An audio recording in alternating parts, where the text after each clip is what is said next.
ನಮಸ್ಕಾರ. ನಮ್ಮ ಹೆಸರು ಬೋರೇಗೌಡ ಅಂತೇಳಿ, ದೊಡ್ಡಗರಾಟ ಗ್ರಾಮ, ತುರುವೇಕೆರೆ ತಾಲೂಕು, ತುಮಕೂರು ಜಿಲ್ಲೆ. ಈ 2 ವರ್ಷದಿಂದ ಹೈನುಗಾರಿಕೆ ಮಾಡೋಕ್ಕೆ ಸ್ಟಾರ್ಟ್ ಮಾಡಿದ್ಮೇಲೆ ನನಗೆ ಮೇವಿನ ಪ್ರಾಬ್ಲಮ್ ಆಗೋದು ಸ್ಟೋರೇಜ್ ಮಾಡ್ಕೊಳಕ್ಕೆ. ನಾ ಏನು ಮಾಡ್ತಿದ್ದೆ ಅಂದರೆ ಡೈಲಿ ಕಟಾವು ಮಾಡ್ಕೊಂಬಂದು ತೊಗೊಂಬಂದಾಕಿ ಅದು ಡೇ ಬೈ ಡೇ ಡ್ರೈ ಆಗಿ ತೊಗೋಬೋದು ಮೇವು, ಅದಕ್ಕೆ ರಸವತ್ತಾಗಿ ಇರ್ತಿರಲಿಲ್ಲ. ಈಗೇನು ಮಾಡ್ತೀವಿ ಅಂದರೆ ನಾವು ಈ ಥರ ಸ್ಟೋರೇಜ್ ಮಾಡ್ಕೋಬೇಕು ಅಂತೇಳಿ DSP ಬ್ಯಾಗ್ನ ಸೆಲೆಕ್ಷನ್ ಮಾಡ್ಕೊಂಡ್ವಿ. DSP ಬ್ಯಾಗ್ ಏನಕ್ಕೆ ಚೂಸ್ ಮಾಡ್ಕೊಂಡ್ವಿ ಅಂತಂದರೆ ಬೇರೆ ಕಂಪ್ನಿ ಬ್ಯಾಗಿಗೂ ಇದಕ್ಕೂ ಸ್ವಲ್ಪ ಡಿಫ್ರೆನ್ಸ್ ಬಂತು. ಇದು ಸ್ವಲ್ಪ ಹೆವಿ ಥಿಕ್ನೆಸ್ ಇದೆ, ಇನ್ನರ್ ಲೇಯರ್ ಕೂಡ ತುಂಬ ಚೆನ್ನಾಗಿದೆ, ದಪ್ಪ ಇದೆ ಇನ್ನರ್ ಲೇಯರು. ಆಮೇಲೆ ಲೆಂತ್ ಕೊಡ್ತಾರೆ, ಇದರಲ್ಲಿ ಕವರು ತುಂಬ ಲೆಂತ್ ಇರುತ್ತೆ. ಇದು ಅಷ್ಟೇ, ಔಟ್ಸೈಡ್ ಕವರು ಅಷ್ಟೇ ತುಂಬ ಚೆನ್ನಾಗಿದೆ. ಇದು ಮೇಲ್ಗಡೆ ಕಟ್ಟೋದಕ್ಕೆ ಅಂತೇಳಿ ಈ ಪಟ್ಟಿಯಿಂದ ಮೇಲ್ಗಡೆಗೆ ಕೊಡತಕ್ಕಂಥ ಕವರ್ ಇದು ಸ್ಟೋರೇಜ್ಗೆ ವೆಯ್ಟ್ ಮತ್ತು ಹೆವಿ ಥಿಕ್ನೆಸ್ ಇದೆ. ಬ್ಯಾಗ್ ಮಾತ್ರ ತುಂಬ ಏನು ಮಾತಾಡೋಂಗಿಲ್ಲ. ಇದು ಪಟ್ಟಿ ಇರ್ಬೋದು, ಪಟ್ಟಿ ಕೂಡ ಅಷ್ಟೇ, ಪಟ್ಟಿ ಹೆವಿ ಇದೆ, ಸ್ಟಿಚಿಂಗು ಚೆನ್ನಾಗಿದೆ. ಇದು ನನ್ನ ಬ್ಯಾಗು ತುಂಬಿ ಆಲ್ರೆಡಿ 45 ಡೇಸ್ ಆಗಿದೆ. ಈಗ ಬಿಚ್ಚಿರೋದು 45 ಡೇಸ್ಗೆ ಮೇವು ನೋಡಿ ಯಾವ ಥರ ಆಗ್ಬಿಟ್ಟಿದೆ ಅಂತ. ಸ್ಮೆಲ್ ನೋಡಿ ಹೆಂಗಿದೆ ಅಂತ, ತುಂಬ ಚೆನ್ನಾಗಿದೆ ಸ್ಮೆಲ್ಲು. ಅದು ದನಗಳಿಗಿಂತಲೂ ನಮಗೆ ಅದು ನೋಡ್ತಾ ಇದ್ದರೆ ತುಂಬ ಚೆನ್ನಾಗಿದೆ ಅಂತ ಅನ್ಸುತ್ತೆ. ಆಮೇಲೆ ಇದೇನಾಗುತ್ತೆ ಅಂದರೆ ಹಸುಗಳಾಗಲಿ ದನಗಳಾಗಲಿ ಎಮ್ಮೆ ಆಗಲಿ ಒಂದೇ ಒಂದು ಚೂರು ಬಿಡೋದಿಲ್ಲ, ಗೊಂತು ನೀಟಾಗಿ ಸಾರಿಸ್ದಂಗೆ ಕ್ಲೀನಾಗಿ ತಿನ್ಕೊಂಬಿಡ್ತವೆ. ಅಷ್ಟು ನೀಟಾಗೆ ಮಿಶ್ರ ಆಗಿರುತ್ತೆ, ಅದಕ್ಕೆ ಮೇವು ಫುಲ್ ಕಲ್ತು ಬಿಟ್ಟಿರುತ್ತೆ. ಮಾಗಿರೋದ್ರಿಂದ ಮೇವು ಇದು 45 ಡೇಸ್ದು ತುಂಬ ಚೆನ್ನಾಗಿದೆ ನೋಡಿ ಹೆಂಗೆ ಬಂದಿದೆ ಅಂತ. ಬಿಡಿ ಬಿಡಿಯಾಗಿ ಸ್ವಲ್ಪನೂ ಇದಿಲ್ಲ, ಆಮೇಲೆ ತೇವಾಂಶ ಇಲ್ಲ. ಈಗ ನಾನು ಒಂದು 15 kg ಡಬ್ ಮಡಿಕೊಂಡಿದ್ದೀನಿ. ಒಂದು ಹಸಿಗೆ ಒಂದು 15 kg ಅಷ್ಟೇ ಹಾಕೋದು, ಅದ್ರ ಮೇಲೆ ಹಾಕಲ್ಲ. ತಿನ್ನೋದು ಇಲ್ಲ ಅವು, ಅಷ್ಟೇ 15 kg ಹಾಕಿದರೆ ಪೂರ್ತಿ ಕ್ಲಿಯರ್ ಮಾಡ್ಕೋತವೆ. ಯಾಕೆಂದರೆ ಮೇವು ಆ ಥರ ಟೇಸ್ಟ್ ಬಂದಿರುತ್ತೆ, ಆ ಟೇಸ್ಟ್ ಮೇಲೆ ಒಂಚೂರು ಬಿಡ್ದಂಗೆ ಪೂರ್ತಿ ಎಲ್ಲ ತಿನ್ಕೋತವೆ. ಈ ಥರ ಮಾಡ್ಕೊಳೋದ್ರಿಂದ ಹಸುಗಳು ತುಂಬ ಚೆನ್ನಾಗಿ ತಿಂತವೆ, ಹಸುಗಳು ಬೆಳವಣಿಗೆನೂ ಚೆನ್ನಾಗಿರುತ್ತೆ, ಹಾಲು ಇಳುವರಿನೂ ಚೆನ್ನಾಗಿ ಬರುತ್ತೆ. ಇದರಿಂದ ಡೈಲಿ ನಮಗೆ ಮೇವು ಕುಯ್ಬೇಕು ಅನ್ನೋ ರಿಸ್ಕ್ ಇರೋದಿಲ್ಲ. ಇದು DSP ಬ್ಯಾಗ್ ಬಂದಮೇಲೆ ನಮಗೆ ಒಂದು 3 ತಿಂಗ್ಳಿಗೆ ಒಂದ್ಸಲ ಕಟಾವು ಮಾಡ್ಕೊತೀವಿ, ತುಂಬ್ಕೊತೀವಿ. ದಿನ ಕೆಲಸ ಮಾಡಬೇಕು. ಆಮೇಲೆ ಆಳುಗಳ ಕೊರತೆ ತುಂಬ ಕಮ್ಮಿ ಆಗುತ್ತೆ. ಇದಕ್ಕೆ ನಮಗೆ ಲೇಬರ್ ಅವಶ್ಯಕತೆ ಇರೋಲ್ಲ. ಈ ಥರ ಮಾಡ್ಕೊಳೋದ್ರಿಂದ ನೀವು ಕಟಿಂಗ್ ಮಾಡಿದಿಸ್ ಮಾತ್ರ ಲೇಬರ್ ಅವಶ್ಯಕತೆ ಇರುತ್ತೆ. ಅದಾದಮೇಲೆ ನಿಮ್ಮ ಮನೇಲಿ ಯಾರು ಬೇಕಾದ್ರೂ ಮೇಂಟೈನ್ ಮಾಡ್ಕೋ, ಒಬ್ಬರಿದ್ರೆ ಸಾಕು, ಒಂದು 6 ರಿಂದ 7 ವರ್ಷ ಮೇಂಟೈನ್ ಮಾಡ್ಕೋಬೋದು. ಆ ಮಟ್ಟಿಗೆ ಸ್ಟೋರೇಜು ಇದರಿಂದ ಅನುಕೂಲ ಆಗುತ್ತೆ ನಮಗೆ. ಕೆಲವ್ರು ಏನು ಮಾಡ್ತಾರೆ, ನಾವು ಸ್ಟೋರೇಜ್ ಮಾಡ್ತೀವಿ ಅಂತ ಹೇಳಿ ತೊಗೊಂಡೇ ಒಂದು ಕಡೆ ಗೋಡನ್ನಲ್ಲೋ ಕತ್ಲೆ ಇರೋ ಜಾಗದಲ್ಲೋ ಮಡಗ್ತಾರೆ. ಅದನ್ನು ಮಾಡಬಾರ್ದು, ತಪ್ಪೋದು. ಯಾಕೆಂದರೆ ಹಿಂಗೆ ಬ್ಯಾಕ್ ಟು ಬ್ಯಾಕ್ ಗ್ಯಾಪ್ ಇರಬೇಕು, ಆಮೇಲೆ ಕತ್ಲೆ ಜಾಗ ಇರಬಾರ್ದು, ಬೆಳಕಿರಬೇಕು. ನೀವು ದಿನನಿತ್ಯ ಓಡಾಡೋ ಜಾಗದಲ್ಲಿ ನೀವು ಒಬ್ಸರ್ವ್ ಮಾಡೋ ಥರ ಇಟ್ಕೊಂಡಿರ್ಬೇಕು ಬ್ಯಾಗು. ಆಮೇಲೆ ತುಂಬ ಬಿಸಿಲಲ್ಲಿ ಇರಬಾರ್ದು, ನೆಳ್ಳಲ್ಲೇ ಇರಬೇಕು. ಆಮೇಲೆ ಗಾಳಿ ಬೆಳಕು ಚೆನ್ನಾಗಿ ಆಡೋ ಥರ ಜಾಗದಲ್ಲಿ ಮಡಿಕೊಂಡ್ರೆ ನಾವು ಒಬ್ಸರ್ವ್ ಮಾಡೋಕ್ಕೂ ಅನುಕೂಲ ಆಗುತ್ತೆ. ಆಮೇಲೆ ಯಜ್ಞ ಇಲಿಗಳು ಬರೋದಿಲ್ಲ. ಹಿಂಗೆ ಗ್ಯಾಪ್ ಕೊಟ್ಕೊಂಡು ಬೆಳಕು ಎಲ್ಲ ಇರೋ ಥರ ಮಾಡ್ಕೊಂಡ್ರೆ ಒಂಚೂರು ಏನು ಬ್ಯಾಗ್ ಡ್ಯಾಮೇಜ್ ಆಗಲ್ಲ. ನೀವೇನು ಅನ್ಕೊಂಡಿರ್ತೀರ ಅದಕ್ಕಿಂತ ಒಳ್ಳೆ ರಿಸಲ್ಟೇ ಸಿಗುತ್ತೆ ನಮಗೆ.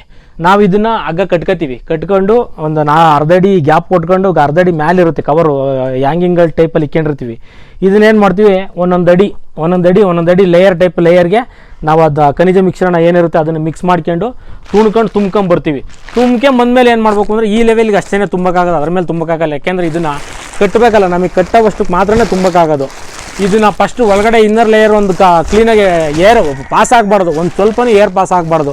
ಕ್ಲೀನಾಗಿ ಏರ್ ಔಟ್ ಮಾಡಿ ಕ್ಲೀನಾಗಿ ಕಟ್ಟಿಬಿಟ್ಟು ಟೈಟಾಗಿ ಇದನ್ನು ಅಷ್ಟೇ, ಇದನ್ನು ಕ್ಲೀನಾಗಿ ಏರ್ ಅದಕ್ಕೆ ಸಪೋರ್ಟಿವ್ ಆಗಿರೋದು ಇದು ಕವರ್ ಮೇಲ್ಗಡೆ ಔಟ್ಸೈಡ್ ಲೇಯರು.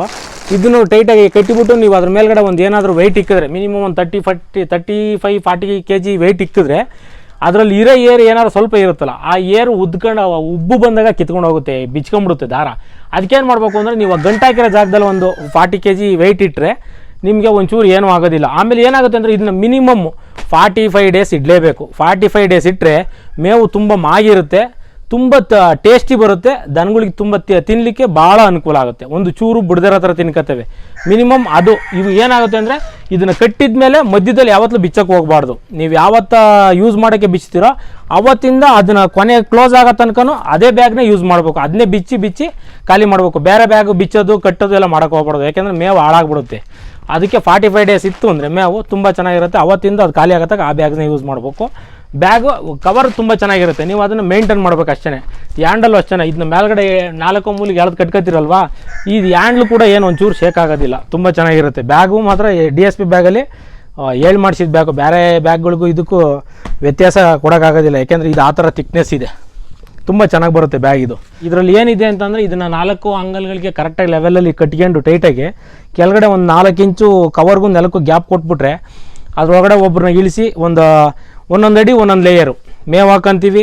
1 ಟನ್ಗೆ ಒಂದು 2 kg ಉಪ್ಪು, 1 kg ಉಪ್ಪು, 2 kg ಬೆಲ್ಲ, ಅದನ್ನ ಹಾಕೊಂಡು ತುಣ್ಕೊಂಡು ಪ್ಯಾಕೇಜ್ ಮಾಡ್ಕೊಂಬರ್ತೀವಿ. ಈಗ ನನ್ನ ಹತ್ರ ಆಲ್ಮೋಸ್ಟು 3 ಬ್ಯಾಗ್ ಇದೆ, ಒಂದು 5-6 ಬ್ಯಾಗ್ ಇದೆ. ಖಾಲಿ ಆಗಿದೆ. ಬಟ್ ಈಗ ಸ್ಟಾಕ್ ಇರೋದು 3 ಟನ್ 3 ಇದೆ, 1 ಟನ್ ಬ್ಯಾಗ್ಗಳು 3 ಸ್ಟಾಕ್ ಮಾಡ್ಕೊಂಡಿದ್ದೀನಿ.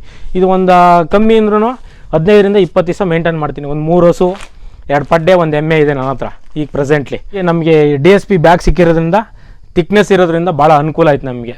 ಥ್ಯಾಂಕ್ಸ್ ಫಾರ್ ದಿ DSP ಅಂತ ಹೇಳ್ಬೇಕು ನಾವು ಅವ್ರಿಗೆ. ಯಾಕೆಂದರೆ ಆ ಥರ ಥಿಕ್ನೆಸ್ ಇರೋ ಬ್ಯಾಗು, ಕವರು ಕೊಟ್ಟಿದ್ದಾರೆ, ಚೆನ್ನಾಗಿದೆ ಕಂಪ್ನಿ. ಆ ಥರ ಏನು ಇನ್ನೊಂದು ಮಾತಾಡೋಂಗಿಲ್ಲ. ತುಂಬ ಅನುಕೂಲ ಆಯ್ತು ನಮಗೆ. ಬ್ಯಾಗು ತುಂಬ ಚೆನ್ನಾಗಿ ಬರುತ್ತೆ. ಇದು ಅಷ್ಟೇ, ಪಟ್ಟಿ ಇರ್ಬೋದು, ಕೆಲವು ಪಟ್ಟಿಗಳು ಸ್ಟಿಚಿಂಗ್ಗೆ ಕಿತ್ಕೊಂಡು ಹೋಗ್ಬಿಡ್ತವೆ, ನಿಲ್ಲಲ್ಲ ಹ್ಯಾಂಡಲ್ಲೆಲ್ಲ. ಇವೆಲ್ಲ ತುಂಬ ಗಟ್ಟಿ ಇದೆ. ಬ್ಯಾಗು ಅಷ್ಟೇ, ಏನು ಮಾತಾಡೋಂಗಿಲ್ಲ. DSP ಮೇಯ್ನು ಕ್ವಾಲಿಟಿ ಥಿಕ್ನೆಸ್ ಮೇಂಟೈನ್ ಮಾಡ್ಕೊಂಬಂದಿದ್ದಾರೆ. ನಾವಂತೂ ಈಗ 2 ಇಯರ್ಸಿಂದ ಯೂಸ್ ಮಾಡ್ತಾಯಿದ್ದೀವಿ. ಚೆನ್ನಾಗಿದೆ, ಏನು ಅದರಲ್ಲಿ ಏನು ಬ್ಯಾಡ್ ರಿಸಲ್ಟ್ ಇಲ್ಲ, ಗುಡ್ಡು. ಅದ್ರಲ್ಲಿ ನಾವು ಮೇಂಟೈನ್ ಮಾಡೋದ್ರ ಮೇಲೆ ಡಿಪೆಂಡ್ ಆಗೋದು ಅಷ್ಟೇ. DSP ಮಾತ್ರ ಸೂಪರ್. ಕವರ್ ಮಾತ್ರ ಬೇರೆ ಕವರ್ಗಳಿಗೂ ಈ ಕವರ್ಗಳಿಗೂ ಹೋಲಿಕೆ ಮಾಡ್ಕೊಂಡ್ರೆ ಈ ಕವರ್ ಭಾಳ ಥಿಕ್ನೆಸ್ ಇದೆ. ಆಮೇಲೆ ಒಳ್ಳೆ ಬಾಳಿಕೆ ಬರುತ್ತೆ, ಹೆವಿ ಇದೆ ಕವರ್ ಮಾತ್ರ, ತುಂಬ ಚೆನ್ನಾಗಿದೆ ಇದು. ಆ ಬೇರೆ ಕವರ್ಗಳೆಲ್ಲ ನಮ್ಗೆ ಅಲ್ಲಲ್ಲೇ ಸ್ವಲ್ಪ ಕಡ್ಡಿ ಚುಚ್ಚಿದ್ರೆ ಇದಾಗುತ್ತೆ, ಲೀಕ್ ಆದಂಗೆ ಆಗುತ್ತೆ, ಥಿಕ್ನೆಸ್ ಕಮ್ಮಿ ಇರೋದ್ರಿಂದ. ಈ ಕವರ್ ಹಂಗೇನಿಲ್ಲ, ನೀವು ಎಷ್ಟೇ ತುಣಿ, ಎಷ್ಟೇ ಪ್ರೆಷರ್ ಹಾಕಿ ಏನೇ ಮಾಡಿದ್ರು ಕವರ್ ಮಾತ್ರ ಒಂಚೂರು ಡ್ಯಾಮೇಜ್ ಆಗೋಲ್ಲ. ಇದು ಬ್ಯಾಗು ನಮಗೆ ಡೈರೆಕ್ಟಾಗಿ ಪೋಸ್ಟ್ ಮುಖಾಂತರನೇ ಬರುತ್ತೆ. ನಾವು ಬುಕ್ಕಿಂಗ್ ಮಾಡಿ ಹೇಳ್ಬಿಟ್ರೆ ಅವರು ನಮ್ಮ pin code, post office pin code ಯಾವ್ದಿರುತ್ತೆ ಅದು ಕೊಟ್ಟರೆ ಸಾಕು. ಆ ಪೋಸ್ಟ್ ಆಫೀಸಲ್ಲಿ ಕಟ್ತಾರೆ. ನೀವು ಪೋಸ್ಟ್ ಆಫೀಸಿಗೆ ದುಡ್ಡು ಕಟ್ಟಿ ನೀವು ಬ್ಯಾಗ್ ಡೆಲಿವರಿ ತೊಗೋಬೋದು. ಈ ಬ್ಯಾಗು ನನಗೆ 1 ಟನ್ ಬ್ಯಾಗ್, ಇವ್ರ ಹತ್ರ 1 ಟನ್ನು, 2 ಟನ್ನು, 3 ಟನ್ನು, 5 ಟನ್ ತನಕ ಇದೆ ಬ್ಯಾಗು. ಬಟ್ ನಾನು ಚೂಸ್ ಮಾಡ್ಕೊಂಡಿರೋದು 1 ಟನ್ ಬ್ಯಾಗು. ಇದು 775ರಿಂದ 800 ರೂಪಾಯಿ ತನಕ ಬೀಳುತ್ತೆ ನಿಮ್ಮ ಮನೆ ಬಾಗಿಲಿಗೆ ಬರೋದ್ರೊಳಗಡೆ. ವರ್ತ್ ಇದೆ, ಅಂಥ ದುಬಾರಿ ಏನಿಲ್ಲ. ಇಲ್ಲ ನಿಮ್ಗೆ ಹಂಗೂ ಬೇಕು ಅಂದರೆ ನಿಮಗೆ ನಿಯರ್ ಬೈ VRL ಎಲ್ಲಿರುತ್ತೆ VRL ಮುಖಾಂತರನೂ ಕಳಿಸ್ಕೊಡ್ತಾರೆ. ನೀವು VRLಗೆ ಹೋಗಿ ತಗೋಬೋದು. ಈ ಸೈಲೇಜ್ ಬ್ಯಾಗ್ಗಳು ಬಂದಿರೋದ್ರಿಂದ, ಸೈಲೇಜ್ ಮೇವು ಮಾಡೋದ್ರಿಂದ ನಿಮ್ಗೇನು ಒಂದು ಎಲೆ ಕೂಡ ವೇಸ್ಟ್ ಆಗೋದಿಲ್ಲ. ಸೈಲೇಜ್ ಮೇವಲ್ಲಿ ಎಲ್ಲ ಪೂರ್ತಿ ತಿನ್ಕೋದು. ಆಮೇಲೆ ಏನಾಗುತ್ತೆ ಅಂದರೆ ಇದೊಂದು 15 kg ಹಿಡಿತದೆ ಡಬ್ಬು. ಇದಕ್ಕೆ ಒಂದು 15 kg ತುಂಬಿಬಿಟ್ಟು ತೊಗೊಂಡೋಗಿ ಹಾಕಿದ್ರೆ ಸಾಕು ಅಷ್ಟೇ. ಬೆಳಗ್ಗೆ 15 kg, ಸಂಜೆ 15 kg, 30 kg. ಇನ್ನು ಮಧ್ಯದಲ್ಲಿ ಬೇರೆ ಏನಾರ ಮೇವು ಕೊಡ್ತಾ ಇರ್ತೀವಲ್ಲ, ಇದಕ್ಕೆ ಅಷ್ಟೇ ತಿನ್ನೋಕ್ಕಾಗೋದವು, ಅಷ್ಟೇ ತಿನ್ನೋದು. 15 kg ಡಬ್ಬ ಹಾಕಿದ್ರೆ ಮೇವು. ಈಗ ನಾವು ಮುಂಚೆ ಇದು ತುಂಬ ನಮಗೆ ಯೂಸ್ಫುಲ್ಲು, ಜಾಸ್ತಿ ಮೇವೇನು ಖರ್ಚಾಗೋದಿಲ್ಲ. ಮುಂಚೆ ಏನು ಮಾಡ್ತಿದ್ದೋ ಅಂದರೆ ನಾವು ಸುಮ್ಮನೆ ಅಳತೆ ಕೊಳಗ ಇಲ್ಲದೆ ತುಂಬಿವೋ, ಸುಮ್ಮನೆ ಎಷ್ಟು ಬೇಕು ಅಷ್ಟು ತಿನ್ನೋವು, ಮಿಕ್ಕಿದ್ದು ವೇಸ್ಟ್ ಆಗೋದು ತಗೊಂಡೆ ತಿಪ್ಪೆಗೆ ಹಾಕಿವು. ಈ ಮೇವು ಮಾಡಿರೋದ್ರಿಂದ ಒಂಚೂರು ಮೇವು ವೇಸ್ಟ್ ಆಗೋದಿಲ್ಲ.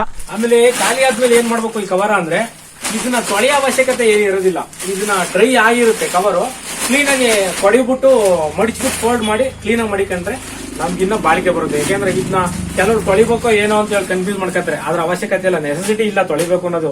ಎಲ್ಲ ಡ್ರೈ ಆಗಿರೋದ್ರಿಂದ ಅದ್ರಾಗಿರೋ ಪುಡಿ ಎಲ್ಲ ಪೂರ್ತಿ ಉದುರೋಗುತ್ತೆ. ನಾವು ಕೊಡಿಬಿಟ್ರೆ ಸಾಕು, ಶೇಕ್ ಮಾಡಿದ್ರೆ ಎಲ್ಲ ಉದುರೋಗುತ್ತೆ. ಅದನ್ನ ಕ್ಲೀನ್ ಮಾಡಿ ಕ್ಲೀನಾಗಿ ಫೋಲ್ಡ್ ಮಾಡಿ ಹಂಗೆ ಸ್ಟೋರ್ ಮಾಡ್ಕೊಂಡ್ರೆ ಕ್ಲೀನಾಗಿ ಸೇಫ್ಟಿ ಸ್ಟೋರ್ ಜಾಗದಲ್ಲಿ ಏನೋ ಸಮಸ್ಯೆ ಇರೋದಿಲ್ಲ. ಇದನ್ನ ಮತ್ತೆ ಯೂಸ್ ಮಾಡ್ಕೊತಾ ಇರ್ಬೋದು. ಆಲ್ಮೋಸ್ಟ್ ನಾವ್ ಹೆಂಗ್ ಮೇಂಟೈನ್ ಮಾಡ್ತೀವಿ ಅದ್ರ ಮೇಲೆ ಡಿಪೆಂಡ್. ಕೆಲವ್ರು ಏನ್ ಮಾಡ್ತಾರೆ, ದೊಡ್ಡ ತೊಟ್ಟಿ ಮಾಡ್ತೀವಿ ಅಂತ ಹೇಳಿ ತೊಟ್ಟಿಗೆ ಹಾಕ್ತಾರೆ. ಅದೇನಾಗಿರುತ್ತೆ ಅಂದ್ರೆ ತೊಟ್ಟಿಗಳು ಬಂದು ತುಂಬಾ ದೊಡ್ಡದಿರುತ್ತೆ.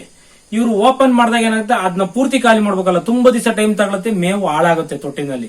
ಬಟ್ ಇದರಲ್ಲಿ 1 ಟನ್ ಬ್ಯಾಗ್ ಅಲ್ವಾ, ನೀವು ಜಾಸ್ತಿ ರಾಸುಗಳು ಕುರಿಗಳು ಇದ್ದಾಗ ಇದನ್ನ ನೀವು ಒಂದು 10 days 15 days ಒಳಗಡೆ ಖಾಲಿ ಮಾಡ್ಬಿಡ್ತೀರಾ. ಆಮೇಲೆ ಇದರಲ್ಲಿ ಏರ್ ಔಟ್ ಆಗಕ್ಕೆ ಚಾನ್ಸಸ್ ಇರಲ್ಲ. ಮತ್ತೆ ನೀವು ಯೂಸ್ ಮಾಡಿ ಮೇವು ತಗೊಂಡಿದ ತಕ್ಷಣ ಇಮಿಡಿಯೇಟ್ ಕಟ್ಕೋಬಹುದು. ತೊಟ್ಟಿನಲ್ಲಿ ಹಂಗ ಆಗೋದಿಲ್ಲ. ನೀವು ಒಂದ್ಸಲ ಓಪನ್ ಮಾಡ್ಬಿಟ್ರೆ ಏರ್ ಔಟ್ ಆಗುತ್ತೆ. ಮೇವು ನಿಮ್ಗೆ ಲಾಸ್ಟ್ ತನಕನೂ ಅಷ್ಟು ಇದ್ರಾಗಿದ್ದಿರೋ ತರ ಮೇವು ಅದ್ರಾಗ ಇರೋದಿಲ್ಲ. ಯಾಕೆಂದ್ರೆ ಇದ್ರಲ್ಲಿ ನೀವು ಎಷ್ಟು ಬೇಕು ಅಷ್ಟು ತಗೊಂತೀರಾ, ಮತ್ತೆ ಪ್ಲಾಸ್ಟಿಕ್ ಹಂಗೆ ಕಟ್ತೀರಾ, ಇದನ್ನು ಕಟ್ತೀರಾ. ಹಂಗಾಗಿ ನಿಮ್ಗೆ ಮೇವು ಇದರಲ್ಲಿ ಕೆಡೋದಿಲ್ಲ. ನೀವ್ ಎಷ್ಟು ದಿವಸ ಬೇಕಾದ್ರೂ ಯೂಸ್ ಮಾಡ್ಕೋಬಹುದು. ಕುರಿ ಆಗಿರ್ಬೋದು, ಹಸು, ಎಮ್ಮೆ, ಮೇಕೆ. ಆಮೇಲೆ ಒಂದು ಚೂರು ಮೇವು ಬಿಡದಿರೋ ತರ ತಿನ್ಕೊಂಡ್ಬಿಡ್ತಾವೆ. ಇದರಲ್ಲಿ ವೇಸ್ಟೇಜ್ ಈ 1 ಟನ್ ಬ್ಯಾಗ್ ಅಲ್ಲಿ ನಿಮ್ಗೆ ಮೇಲ್ಗಡೆ ಒಂದು 2ರಿಂದ 3 kg ಮೇವು ವೇಸ್ಟ್ ಆಗುತ್ತೆ ಅನ್ನೋದು ಬಿಟ್ರೆ ಇನ್ನು ಒಂದ್ ಚೂರು ಮೇವು ವೇಸ್ಟ್ ಆಗೋದಿಲ್ಲ. ಎಲ್ಲ ಪೂರ್ತಿ ಅಷ್ಟು ತಿನ್ಕೋತಾವ, ಅಷ್ಟು ನೀಟಾಗಿ ಬರುತ್ತೆ ಇದರಲ್ಲಿ. ಯಾಕೆಂದ್ರೆ ಇದು ಹೈನುಗಾರಿಕೆ ಮಾಡೋರಿಗೆ DSP ಬ್ಯಾಗ್ ಹೇಳಿ ಮಾಡಿಸಿದ ವಸ್ತು ಇದು.